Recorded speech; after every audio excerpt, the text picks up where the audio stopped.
اللہم صلی علی سیدنا و مولانا محمد، اللہم صلی علی سیدنا و مولانا محمد وعلی آلہ وصحبہ وبارک وسلم۔ اللہم صلی علی سیدنا و مولانا محمد۔ سارے پڑھو درود اج سرکار آ گئے،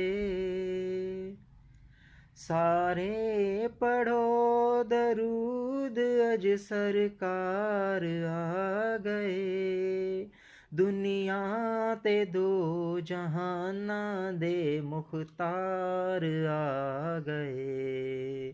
اللہم صلی علی سیدنا و مولانا محمد، اللہم صلی علی سیدنا و مولانا محمد وعلی آلہ وصحبہ وبارک وسلم۔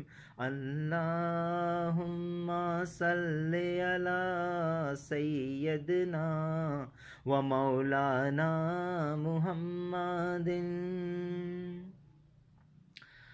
بسم اللہ الرحمن الرحیم۔ درود پاک کا مفہوم کچھ اس طرح سے نکلتا ہے کہ آپ صلی اللہ علیہ وسلم کہ مشن پاک میں آپ کا جو کام آپ نبی پاک صلی اللہ علیہ وسلم نے شروع کیا تھا انسانیت کی بہتری کے لیے، اس میں جو آپ کا ساتھ دیتا ہے اس کو بھی آپ کی آل کہا جاتا ہے، اور درود کا مطلب ہے ان کے کام میں بہتری ہو، اللہ تعالیٰ ان کی مدد فرمائے، اللہ تعالیٰ ان کے ساتھ ہو۔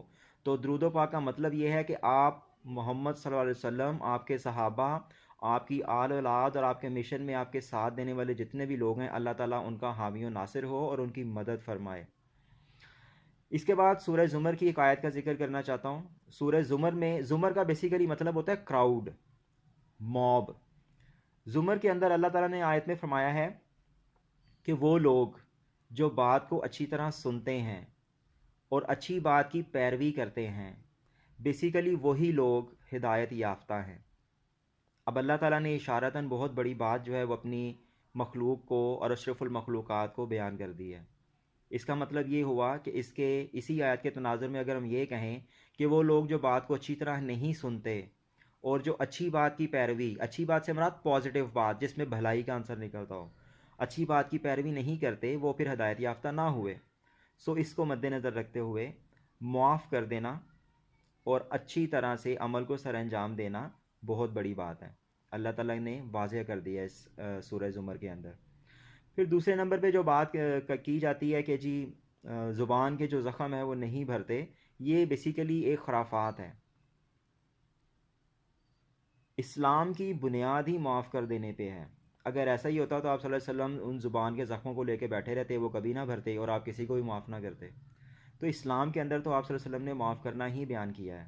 تو یہ ساری باتیں جو ہیں محاورتاً بولی جاتی ہیں کہ جی زبان کے زخم نہیں بھرتے، معاف کرنا بڑا مشکل ہے، یہ سب خرافات ہیں، اسلام کا ان سے کوئی تعلق نہیں ہے۔ اسلام ہمیں معاف کرنا بتاتا بھی ہے، سکھاتا بھی ہے، اور اس کے اوپر عمل پیرا ہونے کا درس بھی دیتا ہے۔ سو معاف کر دینا ایک بہت بڑا عمل ہے، بہت حوصلے والا عمل ہے۔ اللہ تعالی ہم سب کا حامی و ناصر ہو۔ اگر یہ ویڈیو اچھی لگے تو اس کو شیئر ضرور کیجیے گا۔ شکریہ۔